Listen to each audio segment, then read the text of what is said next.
Fish fingers கேள்விப்பட்டிருப்பீங்க. இந்த பண்ணை வச்சு பன் ஃபிங்கர்ஸ் எப்படி செய்கிறதுன்னு பார்க்கலாமா?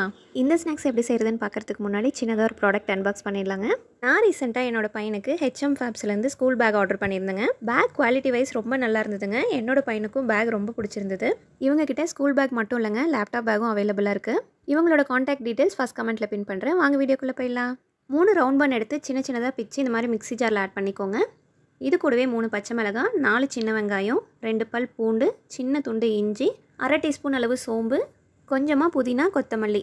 இது கூடவே தேவையான அளவு உப்பு ஆட் பண்ணிவிட்டு லைட்டாக ட்ரிப் பண்ணி எடுத்துக்கோங்க. பல்ஸ் மோட்டில் மட்டும்தாங்க அரைக்கணும், இல்லைன்னா பேஸ்ட் மாதிரி ஆகிடும்.